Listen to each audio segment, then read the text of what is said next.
ಸದಾಶಿವಸಮಾರಂಭಾಂ ಶಂಕರಾಚಾರ್ಯಮಧ್ಯಮಾಂ ಅಸ್ಮದಾಚಾರ್ಯಪರ್ಯಂತಾಂ ವಂದೇ ಗುರುಪರಂಪರಾಂ.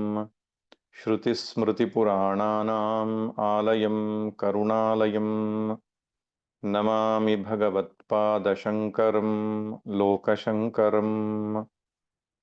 ಶಂಕರಂ ಶಂಕರಾಚಾರ್ಯಂ ಕೇಶವಂ ಬಾದರಾಯಣಂ ಸೂತ್ರಭಾಷ್ಯಕೃತೌ ವಂದೇ ಭಗವಂತೌ ಪುನಃ ಪುನಃ. ಈಶ್ವರೋ ಗುರುರಾತ್ಮೇತಿ ಮೂರ್ತಿಭೇದ ವಿಭಾಗಿನೇ ವ್ಯೋಮವದ್ವ್ಯಾಪ್ತದೇಹಾಯ ದಕ್ಷಿಣಾಮೂರ್ತಯೇ ನಮಃ. ದಕ್ಷಿಣಾಮೂರ್ತಯೇ ನಮಃ. ಓಂ ಸಹನಾವವತು ಸಹನೌ ಭುನಕ್ತು ಸಹ ವೀರ್ಯಂಕರವಾವಹೈ ತೇಜಸ್ವಿನಾವಧೀತಮಸ್ತು ಮಾ ವಿದ್ವಿಷಾವಹೈ. ಓಂ ಶಾಂತಿ ಶಾಂತಿ ಶಾಂತಿ.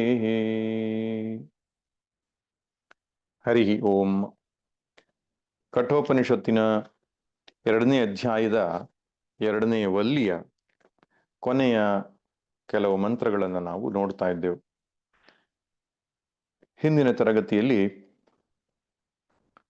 12ನೇ ಮಂತ್ರವನ್ನು ನೋಡಿದ್ದೆವು.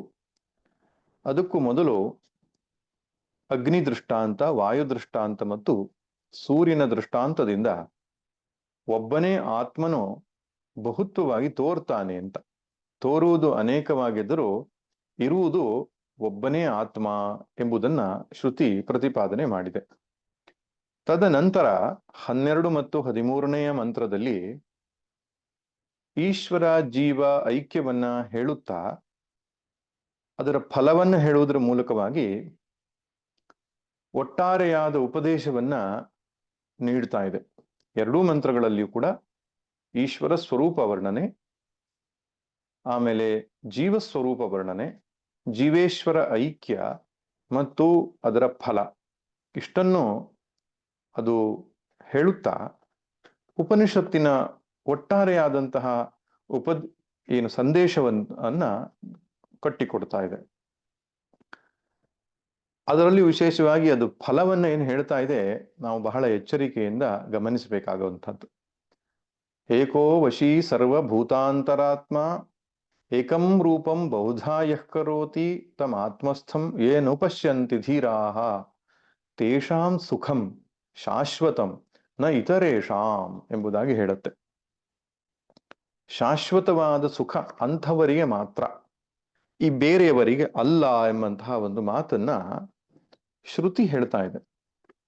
ಶ್ರುತಿ ಅನ್ನುವಂಥದ್ದು ಆರ್ಷ ಸತ್ಯಗಳು, ಋಷಿಗಳು ಕಂಡುಕೊಂಡ ಸತ್ಯಗಳು ಅಥವಾ ಋಷಿಗಳ ಅಂತಃಕರಣಕ್ಕೆ ಗೋಚರವಾದ ಸತ್ಯಗಳು. ವೇದ ಮಂತ್ರಗಳಲ್ಲಿ ಹೇಳಿರೋ ಎಲ್ಲ ಸಾರ್ವಕಾಲೀನ ಸತ್ಯವನ್ನ ಅದು ಹೇಳ್ತಾ ಇದೆ ಎಂಬುದನ್ನ ನಾವು ಒಪ್ಪುಕೊಳ್ತೇವೆ. ಆದ್ರಿಂದ ಪ್ರಸ್ತುತ ವಿಜ್ಞಾನದಲ್ಲಿ ಯಾವ ಒಂದು ಸತ್ಯವನ್ನು ಹೇಳಿದಾಗ ನಾವು ಗಂಭೀರವಾಗಿ ಪರಿಗಣಿಸಿ ಅದನ್ನು ಪ್ರಮಾಣ ಎಂಬುದಾಗಿ ಭಾವಿಸ್ತೇವೆಯೋ, ಹಾಗೆ ಶ್ರುತಿ ಬಗ್ಗೆಯೂ ಕೂಡ ಸನಾತನ ಪರಂಪರೆಯಲ್ಲಿ ಅದೇ ಭಾವನೆ. ಶ್ರುತಿಯ ವಾಕ್ಯಗಳು ಅಂದರೆ ನಮಗೆ ಪ್ರಮಾಣ, ನಮಗೆ ಇನ್ನೊಂದು ನೇತ್ರ. ಹಾಗಿರುವಾಗ ಶ್ರುತಿ ಒಂದು ಮಾತನ್ನ ಒತ್ತಿ ಹೇಳುತ್ತಿಲ್ಲಿ, ಅಂಥವರಿಗೆ ಮಾತ್ರ ಶಾಶ್ವತವಾದ ಸುಖ, ನ ಇತರೇಷಾಂ ಬೇರೆಯವರಿಗೆ ಅಲ್ಲ ಎಂಬುದಾಗಿ ಹೇಳುತ್ತೆ. ಇದು ಒಂದು ಗಂಭೀರವಾಗಿ ಸಮಾಜ ಪರಿಗಣಿಸಬೇಕಾದದ್ದು. ಅಂದ್ರೆ ಶಾಶ್ವತವಾದ ಸುಖವನ್ನು ಪಡೀಬೇಕಾದ್ರೆ ಪ್ರತ್ಯೇಕ ಬ್ರಹ್ಮಸ್ವರೂಪವನ್ನ ತಿಳಿಯುವುದಕ್ಕೆ ಹೊರತಾಗಿ ಬೇರೆ ಮಾರ್ಗವೇ ಇಲ್ಲ ಎಂಬುದಾಗಿ ಹೇಳುತ್ತೆ. ಅಂದ್ರೆ ಶಾಶ್ವತಂ ಸುಖಂ ಎಂಬಂತಹ ಮಾತನ್ನು ಹೇಳ್ತಾ ಇದೆ. ಅದನ್ನು ಗಮನಿಸಬೇಕು. ಶಾಶ್ವತ ಮತ್ತು ಅಶಾಶ್ವತ ಅಂತ 2 ರೀತಿಯ ಸುಖ ಇದೆ. ಶಾಶ್ವತ ಸುಖ ಅಂದ್ರೆ ನಿತ್ಯ ಸುಖ ಅಂತ, ಸ್ವಾತ್ಮಭೂತವಾದ ಸುಖ ಅಂತ. ದೇಶಕಾಲ ವಸ್ತು ಪರಿಸ್ಥಿತಿಯಿಂದ ಅಪರಿಚ್ಛಿನ್ನವಾಗದೇ ಇರುವ ಸುಖ ಅದು ಶಾಶ್ವತ ಸುಖ. ಅಶಾಶ್ವತವಾದ ಕ್ಷಣಿಕವಾದ ಇನ್ನೊಂದು ಸುಖ ಇದೆ, ಅದಕ್ಕೆ ವಿಷಯ ಸುಖ ಎಂಬುದಾಗಿ ಕರೀತಾರೆ. ಅಥವಾ ಅದಕ್ಕೆ ಪ್ರತಿಬಿಂಬಾನಂದ ಅಂತ, ಕೋಶಗತ ಆನಂದ ಅಂತ, ಹೀಗೆ ಬೇರೆ ಬೇರೆ ಹೆಸರಿಂದ ಕರೀಬಹುದು. ಆ ವಿಷಯ ಸುಖ ಅನ್ನುವಂಥದ್ದೇನಿದೆ ಅದು ದೇಶಕಾಲ ವಸ್ತು ಪರಿಚ್ಛಿನ್ನವಾದ ಸುಖ, ಆದ್ದರಿಂದ ಅಶಾಶ್ವತವಾದ ಸುಖ. ದೇಶಕಾಲ ವಸ್ತು ಪರಿಚ್ಛಿನ್ನತೆ ಅಂದ್ರೇನು? ಲಿಮಿಟೇಷನ್ಸ್ ಅಂತ ಹೇಳ್ತಾರೆ, ನಿರ್ಬಂಧಿತವಾದದ್ದು. ದೇಶದಿಂದ ನಿರ್ಬಂಧಿತ ಅಂದ್ರೆ ದೇಶದಲ್ಲಿ ಈ ಜಾಗದಲ್ಲಿ ನನಗೆ ಸುಖ ಇದೆ, ಇನ್ನೊಂದು ಜಾಗಕ್ಕೆ ಹೋದಾಗ ಈ ಸುಖ ಇರಲ್ಲ ಅಂದಾಗ ದೇಶದಿಂದ ಪರಿಚ್ಛಿನ್ನವಾಯಿತು. ಈ ಕಾಲದಲ್ಲಿ ನನಗೆ ಸುಖ ಇದೆ, ಇನ್ನೊಂದು ಕಾಲದಲ್ಲಿ ಸುಖ ಇಲ್ಲ, ಈ ರೀತಿಯಾದ ಮಾತನ್ನು ನಾವು ವಿಷಯ ಸುಖದ ವಿಷಯದಲ್ಲಿ ಹೇಳ್ತೇವೆ. ಈಗ ಮಳೆಗಾಲ ಬಂದಾಗ ಎಷ್ಟು ಮಳೆ ಎಂದಾರು, ಬಂತಲ್ಲ ಬೇಸಿಗೆ ಕೆಟ್ಟ ಬಿಸಿಲೆಂದಾರು. ಹೀಗೆ ಕಾಲದಿಂದ ಸುಖ ಅನ್ನೋದು ಬದಲಾವಣೆ ಆಗ್ತಾ ಇರುತ್ತೆ. ಇನ್ನೊಂದು ವಸ್ತುವನ್ನು ಕೂಡ ಅದು ಆಶ್ರಯಿಸಿಕೊಂಡಿದೆ. ಈ ವಸ್ತು ಇದ್ದರೆ, ಈ ವ್ಯಕ್ತಿ ಇದ್ದರೆ, ಈ ಪರಿಸ್ಥಿತಿ ಇದ್ದರೆ ಸುಖ, ಇನ್ನೊಂದು ಪರಿಸ್ಥಿತಿ ಇದ್ದರೆ ದುಃಖ. ಹೀಗೆ ಇಂತಹ ಸುಖವನ್ನ ಅಶಾಶ್ವತ ಸುಖ ಎಂಬುದಾಗಿ ಶ್ರುತಿ ಹೇಳುತ್ತೆ. ಅದು ಸಿಗುತ್ತೆ ಅಂತ, ಅದು ಒಬ್ಬ ಪ್ರಾಪಂಚಿಕನಿಗೋ ಒಬ್ಬ ಅಜ್ಞಾನಿ ಜೀವನಿಗೋ ವಿಷಯ ಸುಖ ಅನ್ನೋದು ಸಿಗತ್ತೆ, ಅಶಾಶ್ವತ ಸುಖ ಅನ್ನೋದು ಸಿಗತ್ತೆ. ಅದರ ಬಗ್ಗೆ ಶ್ರುತಿ ಅಲ್ಲಗಳೆಯೋದಿಲ್ಲ. ಆದ್ರೆ ಶಾಶ್ವತ ಸುಖ ಅನ್ನೋದು ಬೇಕೋ? ಶಾಶ್ವತ ಅಂತ ಹೇಳಿದ್ರೆ ಯಾವ ಪರಿಸ್ಥಿತಿಯ ಅವಲಂಬನೆ ಇಲ್ಲದ ಸ್ವತಂತ್ರವಾದ ಸುಖ. ದೇಶಕಾಲ ವಸ್ತುವಿಂದ ಪರಿಚ್ಛಿನ್ನವಾಗದೇ ಇರುವ ಎಲ್ಲಾ ದೇಶಗಳಲ್ಲಿ, ಎಲ್ಲಾ ಕಾಲಗಳಲ್ಲಿ, ಎಲ್ಲಾ ವಸ್ತು ವ್ಯಕ್ತಿಗಳ ಸಂಬಂಧದಲ್ಲಿಯೂ ಕೂಡ ತನ್ನ ಸ್ವರೂಪಭೂತವಾದ ಸುಖ ಅಂತ ಏನಿದೆ ಅದರಲ್ಲಿ ಹೆಚ್ಚು ಮತ್ತು ಕಡಿಮೆ ಆಗೋದಿಲ್ಲ. ಅದನ್ನೇ ಶಾಶ್ವತ ಸುಖ ಅಂತ ಕರೆದಿದೆ. ಮತ್ತು ಇದು ಸ್ವತಂತ್ರವಾದ ಸುಖ. ವಿಷಯ ಸುಖ ಪರತಂತ್ರ ಸುಖಗಳು.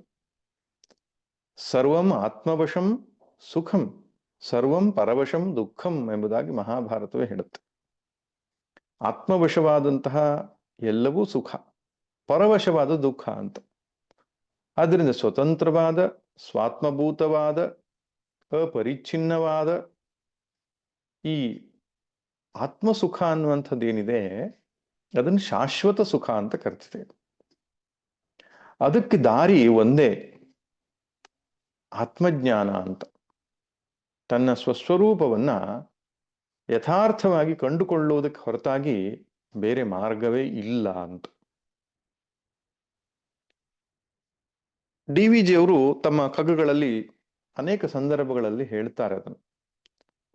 ಭ್ರಾಂತಿಯೋ ಸಂಪೂರ್ಣ ಸುಖದಾಶೆ ಬಾಹ್ಯದಲ್ಲಿ, ಸ್ವಾಂತ ಲೋಕದ ಸೌಖ್ಯ ಖಂಡ ಖಂಡವದು, ಸ್ವಂತ ಕೃಷೀಂ ಅಂತರ್ಸುಖವನ್ನ ಪಡೆದರೆ ಏಕಾಂತ ಪೂರ್ಣಾನಂದ ಮಂಕುತಿಮ್ಮ. ಈ ರೀತಿಯಾಗಿ ಬೇರೆ ಬೇರೆ ರೀತಿಯ ಕಗ್ಗಗಳಲ್ಲಿ ಹೇಳ್ತಾರೆ ಚಂದದಲ್ಲಿ. ಆದ್ದರಿಂದ ಆತ್ಮಸುಖವನ್ನೇ ಸುಖ ಎಂಬುದಾಗಿ ಶ್ರುತಿ ಕರೆಯುತ್ತೆ. ಅದನ್ನ ಪಡೆಯುವ ಪ್ರಯತ್ನ ಮಾಡುವವನು ಬದುಕನ್ನು ಸಾರ್ಥಕಪಡಿಸಿಕೊಳ್ತಾನೆ. ಪ್ರಪಂಚದ ವಿಷಯ ವಸ್ತುಗಳ ಹಿಂದೆ ಓಡಿ ಅದರಿಂದ ಒಂದು ದಿನ ನಾನು ಸುಖಿ ಆಗ್ತಾನೆ ಅಂತ ಇದುವರೆಗೂ ಯಾರು ಪ್ರಯತ್ನ ಮಾಡಿದರೂ ಕೂಡ ಅವರು ಯಶಸ್ಸು ಪಡೀಲಿಲ್ಲ ಮತ್ತು ಮುಂದೆಯೂ ಯಶಸ್ಸು ಪಡೆಯೋದಿಲ್ಲ. ಯಾಕಂದ್ರೆ ಉಪನಿಷತ್ತಿನ ವಾಕ್ಯ ಅಂದ್ರೆ ಸಾರ್ವಕಾಲಿಕ ಸತ್ಯ. ಇಂದ್ರಿಯ, ಮನಸ್ಸು, ಬುದ್ಧಿಗಳು ಲಿಮಿಟೆಡ್, ವಿಷಯ ವಸ್ತುಗಳು ಕೂಡ ಅದರದೇ ಆದಂತಹ ಲಿಮಿಟೇಷನ್ಸ್ ಇದೆ, ಇತಿಮಿತಿ ಅನ್ನುವಂಥದ್ದಿದೆ. ಆ ಎರಡು ಇತಿಮಿತಿಗಳು ಸೇರಿ ಅನಂತವಾಗ್ಲಿಕ್ಕೆ ಸಾಧ್ಯ ಇಲ್ಲ. ಆದ್ರಿಂದ ಅನಂತತೆ ಅನ್ನೋದು ಆತ್ಮನ ಸ್ವರೂಪವೇ ಆದದ್ರಿಂದ ಅದೊಂದೇ ದಾರಿ. ಪಂಚದಶಿ ಎನ್ನುವಂತಹ ಒಂದು ಗ್ರಂಥದಲ್ಲಿ ಸ್ವಾಮಿ ವಿದ್ಯಾರಣ್ಯರು ಆತ್ಮನೇ ಆನಂದ ಸ್ವರೂಪನು, ಆತ್ಯಂತಿಕ ಸುಖ ಸ್ವರೂಪನು ಎಂಬುದನ್ನ ತುಂಬಾ ಚೆನ್ನಾಗಿ ಪ್ರತಿಪಾದನೆ ಮಾಡ್ತಾರೆ. ಮೊದಲನೇ ಅಧ್ಯಾಯದಲ್ಲಿ ಒಂದು ಸಂದರ್ಭದಲ್ಲಿ ಅವರು ಹೇಳ್ತಾರೆ, ಇಯಮಾತ್ಮ ಪರಾನಂದ ಪರಂ ಪ್ರೇಮಾಸ್ಪದಯತಃ ಮಾನಭೂವಂ ಹಿ ಭೂಯಾಸಂ ಇತಿ ಪ್ರೇಮಾತ್ಮನೀಕ್ಷ್ಯತೆ. ಆತ್ಮನೇ ಪರಾನಂದ, ಪರಮಾನಂದ.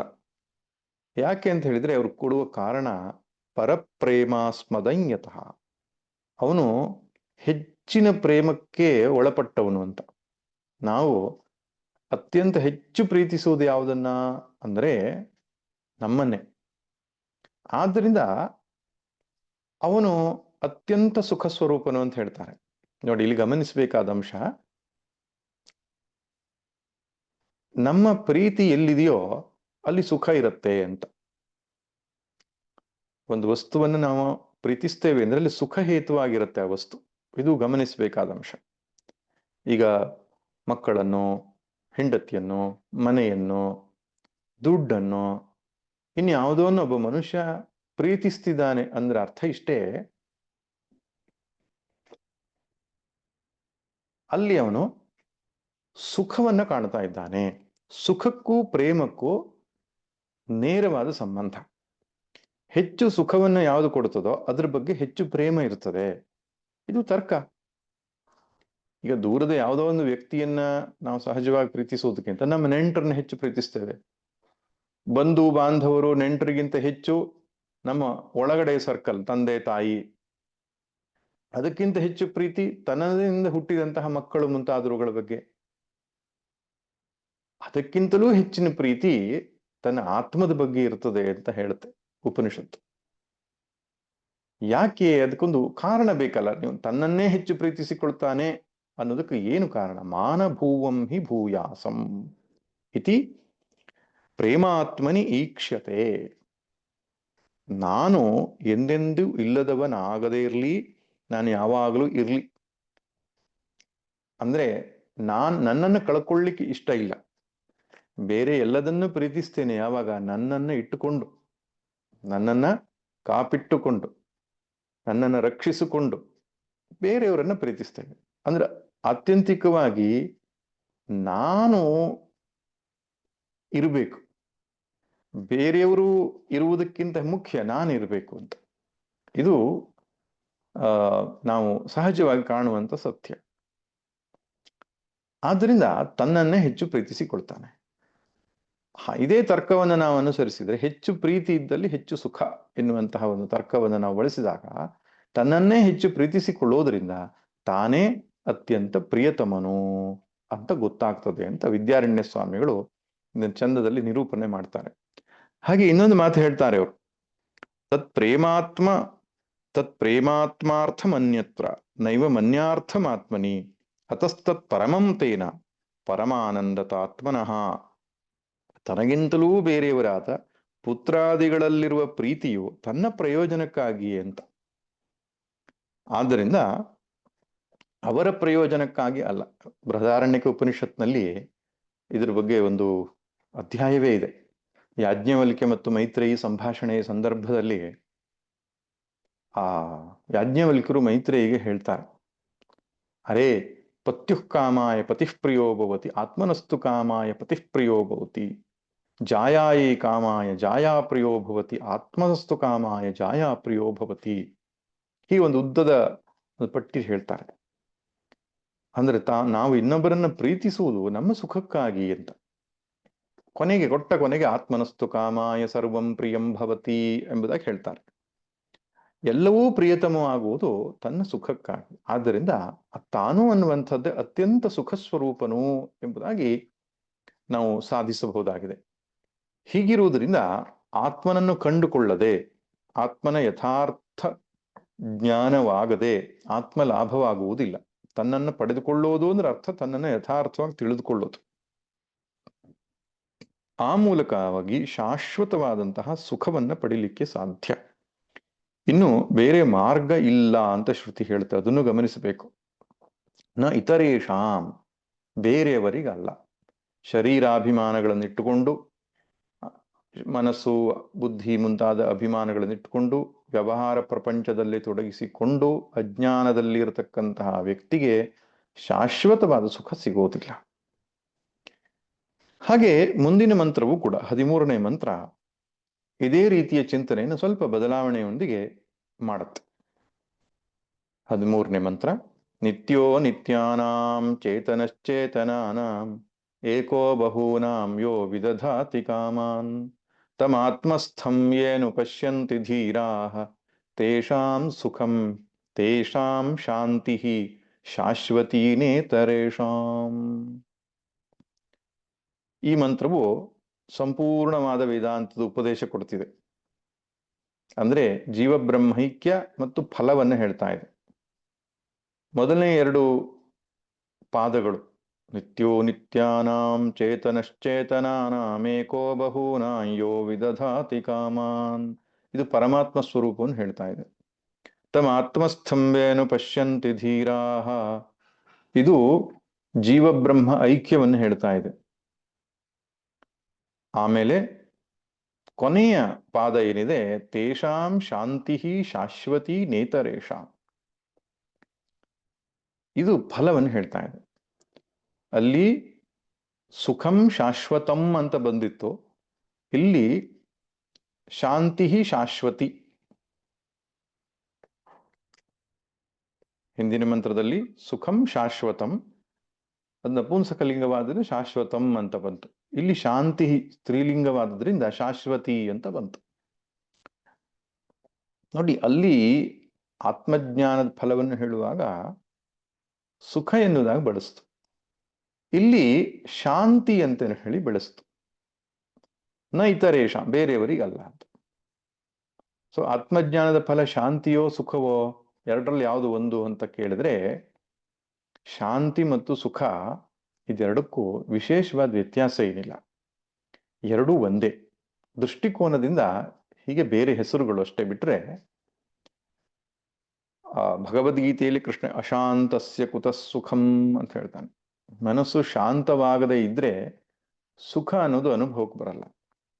ನಿಜವಾಗಿ ಸುಖ ಎನ್ನುವ ಶಬ್ದವೇ ಸುಷ್ಟು ಖಂ, ಸುಖಂ ಎಂಬುದಾಗಿ ಹೇಳ್ತಾರೆ.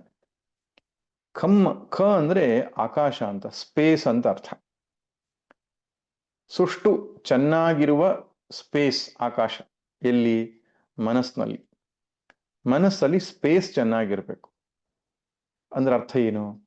ಬೇರೆ ಸಂದರ್ಭಗಳಲ್ಲಿ ಬೇರೆ ಬೇರೆ ಆಲೋಚನೆಗಳಿಂದ ತುಂಬಿರ್ತದೆ, ಮನಸ್ಸಲ್ಲಿ ಜಾಗವೇ ಇರಲ್ಲ, ಆಲೋಚನೆಗಳ ಮಹಾಪೂರವೇ ಇರುತ್ತೆ. ಅದ್ರ ಬದಲಾಗಿ ಆಲೋಚನೆಗಳಿಲ್ಲದ ಒಂದು ಮನಸ್ಸು ಇರ್ತದಲ್ಲ, ಅದೇ ಸುಖವಾದ ಮನಸ್ಸು ಅಂತ. ಅಂದ್ರೆ ಪ್ರಶಾಂತವಾದ ಮನಸ್ಸು, ಅಲೆಗಳಿಲ್ಲದ ಸರೋವರದ ಹಾಗೆ. ಇದು ಗಮನಿಸಬೇಕಾದ ಅಂಶ. ಯಾವಾಗ ನಮಗೆ ಸುಖದ ಅನುಭವ ಆಗ್ತದೋ ಅವಾಗ ಮನಸ್ಸು ಪ್ರಶಾಂತವಾಗಿರ್ತದೆ. ಪ್ರಿಯ, ಮೋದ, ಪ್ರಮೋದ ಎಂಬುದಾಗಿ ವಿಷಯ ಸುಖದಲ್ಲಿ 3 ಭಾಗವನ್ನು ಮಾಡ್ತಾರೆ. ಪ್ರಮೋದ ಅಂದ್ರೆ ಅನುಭವಿಸುವಾಗ, ವಿಷಯವನ್ನು ಅನುಭವಿಸುವಾಗ ಆಗುವ ಸುಖ. ಆ ಸಂದರ್ಭದಲ್ಲಿ ಅಂತಃಕರಣದಲ್ಲಿ ಏನಾಗ್ತದೆ ಅಂತ ಗಮನಿಸಿದ್ರೆ ವೃತ್ತಿರಹಿತವಾದ ಸ್ಥಿತಿಯನ್ನು ತಲುಪುತ್ತೆ ಮನಸ್ಸು. ಆಲೋಚನೆಗಳಿಲ್ಲದ ಸ್ಥಿತಿಯನ್ನು ಒಂದು ಕ್ಷಣಕ್ಕೆ ತಲುಪುತ್ತೆ. ಆತ್ಮನಿಂದ ಆತ್ಮನ ಸುಖ ಅನ್ನೋದು ತೋರಿ ಬರುತ್ತೆ ಅಂತಃಕರಣದಲ್ಲಿ. ಅದು ವಿಷಯದಿಂದ ಬಂತು ಅಂತ ತಪ್ಪು ತಿಳುವಳಿಕೆಯನ್ನು ಹೊಂದುತ್ತೇವೆ. ಹೀಗೆ ನಡೆಯುವಂತಹ ಘಟನೆ. ಆದರೆ ಮನಸ್ಸು ಪ್ರಸನ್ನವಾಗದೆ, ಪ್ರಶಾಂತವಾಗದೆ ಸುಖದ ಅನುಭೂತಿ ಆಗದೇ ಇರೋದ್ರಿಂದ ಸುಖ ಅಂತ ಹೇಳಿದ್ರು ಒಂದೇ, ಶಾಂತಿ ಅಂತ ಹೇಳಿದ್ರು ಒಂದೇ. ಆದ್ದರಿಂದ ಇದರಲ್ಲಿ ಶಾಶ್ವತಿ ಶಾಂತಿ ಎಂಬುದಾಗಿ ಕರೆದಿದ್ದಾರೆ. ಇನ್ನು ಪರಮಾತ್ಮ ಸ್ವರೂಪವನ್ನು ಹೇಗೆ ಹೇಳುತ್ತೆ ಇಲ್ಲಿ? ನಿತ್ಯೋ ಅನಿತ್ಯಾನಾಂ ಚೇತನಶ್ಚೇತನಾನಾಂ. ಅನಿತ್ಯಾನಾಂ ನಿತ್ಯ. ಪರಮಾತ್ಮ ಯಾರು? ಅನಿತ್ಯಗಳಲ್ಲಿ ನಿತ್ಯನು. ಚೇತನಃ ಚೇತನಾನಾಂ, ಚೇತನಾನಾಂ ಚೇತನಃ. ಆಮೇಲೆ ಯಹ ಏಕಃ ಬಹೂನಾಂ ಕಾಮಾನ್ ವಿದಧಾತಿ. ಏಕಃ, ಏಕಃ ಅನ್ನೋ ಶಬ್ದ ಕೆಲವು ಮಂತ್ರಗಳಿಂದ ಅದು ರಿಪೀಟ್ ಆಗ್ತಾ ಇದೆ, ಒಬ್ಬನೇ. ಬಹೂನಾನ್ ಕಾಮಾನ್ ಯಹ ವಿದಧಾತಿ. ಬಹಳ ಜನರ ಕಾಮನೆಗಳನ್ನ, ಜನರ ಅಥವಾ ಜೀವರ, ಬಹು ಜೀವರ. ಜನರ ಅಂದ್ರೆ ಮನುಷ್ಯರು ಮಾತ್ರ ಆಗ್ತಾರೆ. ಇಲ್ಲಿ ಕಾಮನೆಗಳು ಕರ್ಮ ಫಲ ಕೊಡೋದು ಎಲ್ಲರಿಗೂ ಬರ್ತದೆ. ಎಲ್ಲ ಜೀವರಿಗೆ ಯಾವನು ಕಾಮಗಳನ್ನು ವಿಧಾನ ಮಾಡ್ತಾ ಇರುವನೋ, ಅಂದ್ರೆ ಕರ್ಮ ಫಲವನ್ನು ಕೊಡ್ತಾ ಇದ್ದಾನೋ ಅಂತಹ ಈಶ್ವರನು ಎಲ್ಲಿದ್ದಾನೆ? ತಮ್ ಆತ್ಮಸ್ಥಂ, ಈ ಶರೀರ ಮನಸ್ಸುಗಳಲ್ಲಿಯೇ ಅವನು ಇದ್ದಾನೆ ಸಾಕ್ಷಿ ಸ್ವರೂಪದಿಂದ. ಏ ಅನುಪಶ್ಯಂತಿ ಧೀರಾಹ, ಪ್ರತಿಯೊಂದು ಶಬ್ದವು ಎಷ್ಟು ಮುಖ್ಯ. ಅನುಪಶ್ಯಂತಿ, ಅನು ಅನ್ನುವಂಥ ಶಬ್ದಕ್ಕೆ ಅರ್ಥ ಪಶ್ಚಾತ್, ತದನಂತರ ಅಂತ ಅರ್ಥ. ತದನಂತರ ನೋಡ್ತಾರೋ, ಯಾವುದರ ನಂತರ ನೋಡ್ತಾರೋ? ಅದು ಶಂಕರರ ಹಿಂದಿನ ಭಾಷ್ಯದಲ್ಲಿ ಸ್ಪಷ್ಟ ಬರೆದಿದ್ದಾರೆ. ಆಚಾರ್ಯ ಆಗಮ ಉಪದೇಶಂ ಅನು. ಆಚಾರ್ಯ ಮತ್ತು ಆಗಮ ಅಂದ್ರೆ ವೇದ, ವೇದದ ಉಪದೇಶದ ನಂತರ, ಆ ಉಪದೇಶದ ಮೂಲಕ ಯಾರು ಆ ಆತ್ಮಸ್ಥನಾದ ಪರಮಾತ್ಮನನ್ನು ನೋಡ್ತಾರೋ ಅಂಥವರಿಗೆ ಶಾಸ್ತ್ರದಲ್ಲಿ ಧೀರಾಹ. ಈ ಕಠೋಪನಿಷತ್ತಲ್ಲಿ ಧೀರಾಹ ಅನ್ನೋ ಶಬ್ದ ಬಹಳ ಹೇರಳವಾಗಿ ಬಳಸಿದೆ. ಧೀರ ಅಂದ್ರೆ ವಿವೇಕಿನಃ ಅಂತ ಶಂಕರರು ಬಳಸ್ತಾರೆ ಸರಳವಾಗಿ. ಅದರ ಅರ್ಥ ಹಿಂದಿನ ಒಂದು ಮಂತ್ರದಲ್ಲಿ ನಾವು ನೋಡಿದ್ದೇವೆ, ಬೇರೆ ಬೇರೆ ಅರ್ಥಗಳನ್ನು. ಆದ್ದರಿಂದ ಅಂಥವರಿಗೆ ಶಾಶ್ವತವಾದ ಶಾಂತಿ, ಈ ರೀತಿಯಾದಂತಹ ಮಂತ್ರದ ಅರ್ಥ. ಅನಿತ್ಯದಲ್ಲಿ ನಿತ್ಯವಾಗಿರುವುದನ್ನು ಪರಮಾತ್ಮ ಎಂಬುದಾಗಿ ಕರೆತಿದೆ. ಅನಿತ್ಯ ಅಂತ ಹೇಳಿದ್ರೆ ಏನು? ಯಾವುದು ಕಾಲದಲ್ಲಿ ಬದಲಾವಣೆಯನ್ನು ಹೊಂದುತ್ತೋ ಅದು ಅನಿತ್ಯ. ನಿತ್ಯ ಯಾವುದು ಕಾಲದಲ್ಲಿ ಒಂದೇ ತೆರನಾಗಿರ್ತದೋ, ಎಲ್ಲಾ ಕಾಲಗಳಲ್ಲಿಯೂ ಒಂದೇ ತೆರನಾಗಿರ್ತದೋ ಅದು ನಿತ್ಯ. ಕಾಲ ಬದಲಾದಂತೆ ತಾನು ಬದಲಾಯಿಸಿಕೊಳ್ಳುವಂಥದ್ದು ಅನಿತ್ಯ. ಹಾಗಾದ್ರೆ ಯಾವುದು ಅನಿತ್ಯ ಅಂತ ಕೇಳಿದ್ರೆ, ದೃಶ್ಯ ಪ್ರಪಂಚ ಯಾವ್ದ್ಯಾವ್ದು ಇದೆಯೋ, ಯಾವ್ಯಾವುದು ನಮ್ಮ ಅನುಭವಕ್ಕೆ ಬರ್ತಾ ಇದೆಯೋ ಅದೆಲ್ಲವೂ ಅನಿತ್ಯವೇ ಆಗಿದೆ. ನಮ್ಮ ಶರೀರಾದಿ ಸಹಿತ, ಶರೀರ ಮನಸ್ಸು ಬುದ್ಧಿ, ಇನ್ನು ಹೊರಗಡೆ ಕಾಣತಕ್ಕಂತಹ ಪಂಚಭೂತಾತ್ಮಕವಾದ ಈ ಸೃಷ್ಟಿ, ಇದೆಲ್ಲವೂ ಅನಿತ್ಯ. ಆ ಅನಿತ್ಯಗಳಲ್ಲಿ ನಿತ್ಯನಾಗಿರುವವನು ಅಂತ ಉಪನಿಷತ್ ಹೇಳುತ್ತೆ. ದೇವರನ್ನ ಹುಡುಕ್ಲಿಕ್ಕೆ ತುಂಬಾ ದೂರ ಹೋಗಬೇಡ. ಎಲ್ಲಿ ದೇವರಿಲ್ಲ ಅಂತ ನಿಂಗೆ ಕಾಣಿಸ್ತಾ ಇದೆಯೋ ಅಲ್ಲೇ ದೇವರಿದ್ದಾನೆ ಅಂತ. ಅನಿತ್ಯವಾದ ಈ ಪ್ರಪಂಚವನ್ನು ನೋಡಿದಾಗ ಇದು ಶಾಶ್ವತವಾದದ್ದು ಅಲ್ಲ ಅಂತ ನಮ್ಗೆ ಗೊತ್ತಾಗ್ತದೆ. ಹಾಗಾದ್ರೆ ಶಾಶ್ವತವಾದದ್ದನ್ನು ಎಲ್ಲಿ ಹುಡುಕೋದು, ನಿತ್ಯವಾದದ್ದನ್ನು ಎಲ್ಲಿ ಹುಡುಕೋದು ಅಂದ್ರೆ ಇಲ್ಲೇ ಹುಡುಕೋದು ಅಂತ.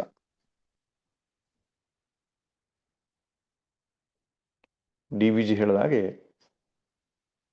ನಶ್ಯದಿಂದ ಅವಿನಶ್ಯ ಮಂಕುತಿಮ್ಮ. ನಶ್ಯವಾದಂತಹ ಈ ಪ್ರಪಂಚದಲ್ಲಿ ಅವಿನಾಶಿಯಾದ ಪರಮಾತ್ಮನನ್ನು ಹುಡುಕಬೇಕು. ಹುಡುಕೋದು ಹೇಗೆ ಅಂದ್ರೆ ಅದು ಮುಚ್ಚಿಕೊಂಡಿದೆ ಅಷ್ಟೇ. ದೃಗ್ದೃಶ್ಯ ವಿವೇಕದ ರೂಪದಲ್ಲಿ ಹೇಳೋದಾದ್ರೆ, ಅಸ್ಥಿಭಾತಿ ಪ್ರಿಯಂ ರೂಪಂ ನಾಮಚೇತ್ಯಂಶ ಪಂಚಕಂ ಆದ್ಯತ್ರಯಂ ಬ್ರಹ್ಮರೂಪಂ ಜಗದ್ರೂಪಂ ತಥೋದ್ವಯಂ. ಇರವು, ಅರಿವು, ಆನಂದ, ನಾಮರೂಪ, ಈ 5 ಫ್ಯಾಕ್ಟರ್, 5 ಸಂಗತಿಗಳು ಸೇರಿಕೊಂಡು ಸೃಷ್ಟಿ ಎಂಬುದಾಗಿ ಆಗಿದೆ. ಸದ್ಯಕ್ಕೆ ನಾವು ಬರೀ ನಾಮರೂಪಗಳನ್ನಷ್ಟೇ ನೋಡ್ತಾ ಇದ್ದೇವೆ. ನಾಮರೂಪದ ಜೊತೆಯಲ್ಲಿ ಇರವು, ಅರಿವು, ಆನಂದ ಅಂದ್ರೆ ಸಚ್ಚಿದಾನಂದ ಸ್ವರೂಪವಾದ ಬ್ರಹ್ಮವೂ ಇದೆ. ಅದನ್ನ ನಾವು ಗಮನಿಸುತ್ತಿಲ್ಲ. ಬ್ರಹ್ಮದ ಆಧಾರದ ಮೇಲೆ ನಾಮರೂಪಾತ್ಮಕವಾದಂತಹ ಮಾಯೆ ತೋರ್ತಾ ಇದೆ ನಮಗೆ. ಅದಕ್ಕೆ ಸ್ವತಂತ್ರವಾಗಿ ತೋರುವ ಶಕ್ತಿ ಇಲ್ಲ. ಅದಕ್ಕೆ ಇರವನ್ನ, ಅರಿವನ್ನ ಕೊಟ್ಟಿದ್ದು ಪರಮಾತ್ಮನೇ. ಆ ಪರಮಾತ್ಮನ ಇರವನ್ನ ನಾವು ಗಮನಿಸದೆ ಕೇವಲ ನಾಮರೂಪವನ್ನಷ್ಟೇ ಗಮನಿಸ್ತಾ ಇರೋದ್ರಿಂದ ಪ್ರಪಂಚ ಅಂತ ಅವನಿಗಿಂತ ಭಿನ್ನವಾಗಿ ನಮಗೆ ತೋರುತ್ತಾ ಇದೆ. ಅದು ಮಿಥ್ಯ. ಆದರೆ ಅಲ್ಲಿಯೇ ಆಧಾರಭೂತವಾಗಿ ಅವನಿದ್ದಾನೆ. ಹೇಗೆ ಸಿನಿಮಾ ಮತ್ತು ಅದರ ಪರದೆಯನ್ನ ನೋಡಿದಾಗ, ಸಿನಿಮಾ ನೋಡುತ್ತಿರುವಾಗಲೂ ಪರದೆಯನ್ನೂ ನೋಡ್ತಾ ಇರ್ತೇವೆ ನಾವು. ಆದರೆ ಸಿನಿಮಾದಲ್ಲಿ ಎಷ್ಟು ಮುಳುಗಿಬಿಟ್ಟಿರ್ತೇವೆ ಅಂದ್ರೆ ಪರದೆಯಲ್ಲಿ ಕಾಣಿಸೋದಿಲ್ಲ. ಹಾಗೆ ಪ್ರಪಂಚದಲ್ಲಿ ಎಷ್ಟು ಮುಳುಗಿದ್ದಾನೆ ಅಂದ್ರೆ ಅನಿತ್ಯವಾದ ಪ್ರಪಂಚದ ಮಧ್ಯೆ ನಿತ್ಯನಾಗಿರುವ ಪರಮಾತ್ಮ ನಮಗೆ ಕಾಣಿಸುವುದಿಲ್ಲ. ಆದರೆ ಯಾರು ಎಚ್ಚರಿಕೆಯಿಂದ ಆತ್ಮಾನುಸಂಧಾನವನ್ನು ಮಾಡ್ತಾರೋ ಅವರಿಗೆ ಇದೇ ಸೃಷ್ಟಿಯಲ್ಲಿಯೇ ಪರಮಾತ್ಮನೂ ಕಾಣಿಸ್ತಾನೆ. ಇಲ್ಲಿ ಪರಮಾತ್ಮ ಕಾಣಿಸ್ತಾನೆ ಎನ್ನುವ ಶಬ್ದಕ್ಕೆ ಅರ್ಥ ಶಂಖಚಕ್ರ ಗದಾಧಾರಿಯಾಗಿ ಅಲ್ಲಲ್ಲಿ ಕೆಲವು ಚಿತ್ರಗಳಲ್ಲೆಲ್ಲ ಇರ್ತದೆ, ವಿಶ್ವರೂಪ ದರ್ಶನದ ಚಿತ್ರ ಅಂತ. ಮರದ ಮೇಲೂ ಶಂಖಚಕ್ರ ಗದಾಧಾರಿ, ಸೂರ್ಯನಲ್ಲೂ ಶಂಖಚಕ್ರ, ಭೂಮಿಯಲ್ಲೂ ಹೀಗೆ ವಿಷ್ಣು ಅಲ್ಲಲ್ಲಿ ಕಾಣಿಸ್ತಾನೆ. ಹಾಗಲ್ಲ, ಇಲ್ಲಿ ಇರವಿನ ಸ್ವರೂಪವಾಗಿ, ಅರಿವಿನ ಸ್ವರೂಪವಾಗಿ ಪ್ರತಿಯೊಂದು ಕೂಡ ಆವರಿಸಿಕೊಂಡಿದೆ. ಆ ರೀತಿಯಾಗಿ ಅದು ದೃಷ್ಟಿಕೋನವೇ ಹೊರತು ಪರಿಚ್ಛಿನ್ನವಾದ ಯಾವುದೋ ರೂಪ ಅಂತ ಅಲ್ಲ. ಈಗ ದೃಷ್ಟಾಂತ ಕೊಡಬೇಕು ಅಂದ್ರೆ, ಅಲೆಯಲ್ಲಿ, ನೊರೆಯಲ್ಲಿ, ಬೇರೆ ಬೇರೆ ರೂಪಗಳಲ್ಲಿ ನೀರೇ ಇದೆ ಅಂತ ಕಂಡ ಹಾಗೆ.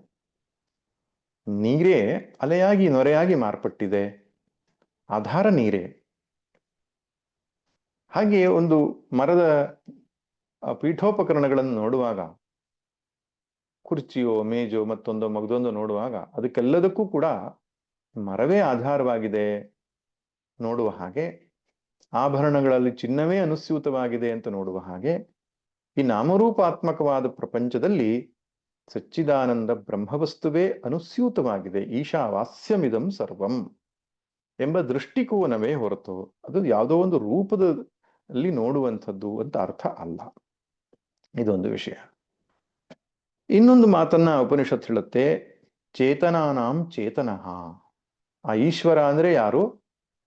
ಚೇತನಗಳಲ್ಲಿ ಚೇತನರುಗಳಿಗೆ ಚೇತನ ಆದವನು. ಚೇತನರುಗಳು ಅಂದ್ರೇನು?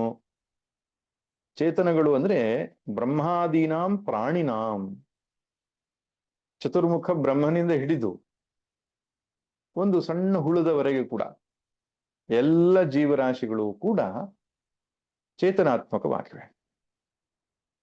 ಚೇತನಾತ್ಮಕವಾಗಿವೆ ಎಂಬ ಮಾತಿಗೆ ಅರ್ಥ ಏನು? ಅರಿವನ್ನ ಹೊಂದಿವೆ ಅಂತ ಅರ್ಥ.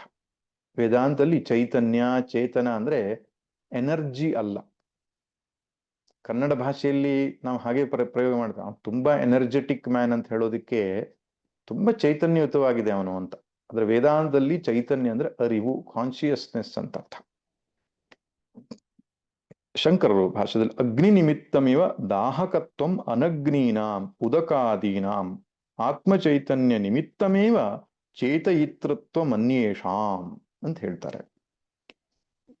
ನಾವು ಪಾತ್ರೆಯಲ್ಲಿ ನೀರಿಟ್ಟು ಅದಕ್ಕೆ ಅಗ್ನಿಯನ್ನು ಹೊತ್ತಿಸಿದಾಗ, ಕೆಳಗೆ ಅಗ್ನಿಯನ್ನು ಹೊತ್ತಿಸಿದಾಗ ಅಗ್ನಿಯ ಸಂಪರ್ಕದಿಂದ ಜಡವಾದ ನೀರಿಗೂ ಸುಡುವ ಶಕ್ತಿ ಬರ್ತದೆ.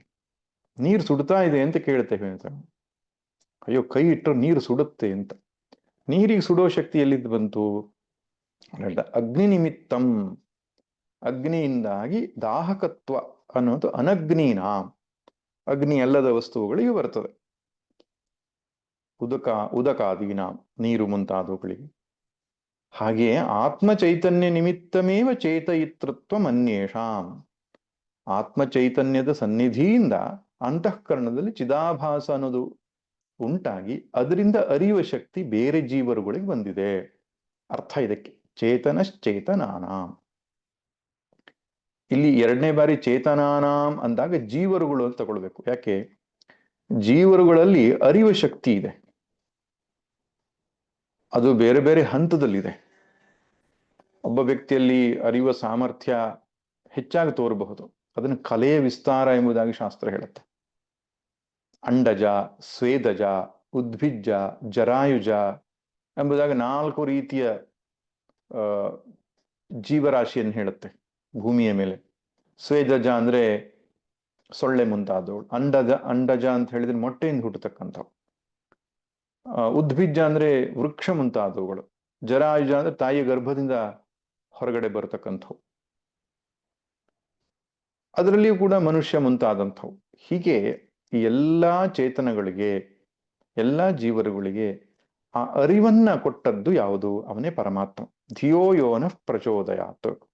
ಯಾವನು ನಮ್ಮ ಧೀಶಕ್ತಿಯನ್ನ ಪ್ರಚೋದಿಸುತ್ತಾನೋ, ಪ್ರೇರೇಪಿಸುತ್ತಾನೋ ಅವನು ತತ್ ಸವಿತುಹು, ಅವನೇ ಸವಿತುಹು, ಅವನೇ ಸವಿತೃ ಅಂದ್ರೆ ಸೃಷ್ಟಿಕರ್ತ ಪರಮಾತ್ಮ. ಆದ್ದರಿಂದ ಪರಮಾತ್ಮನ ಲಕ್ಷಣವನ್ನ ಎರಡು ಶಬ್ದಗಳಿಂದ, ಎರಡು ನಿರೂಪಣೆಯಿಂದ ಹೇಳಿದ್ರು. ಒಂದು, ಅನಿತ್ಯಗಳಲ್ಲಿ ನಿತ್ಯನಾದವನು, ಜೀವರಾಶುಗಳಲ್ಲಿ ನಿಜವಾದಂತಹ ಚೇತನ ಸ್ವರೂಪ, ಅರಿವಿನ ಸ್ವರೂಪ ಆಗಿರುವವನು. ಇನ್ನು ಮೂರನೇದು, ಯಹ ಏಕಃ ಬಹೂನಾಂ ಕಾಮಾನ್ ವಿದಧಾತಿ. ಇವಾಗ ಸೋಪಾಧಿಕ ಸ್ವರೂಪವನ್ನು ಹೇಳ್ತಾನೆ.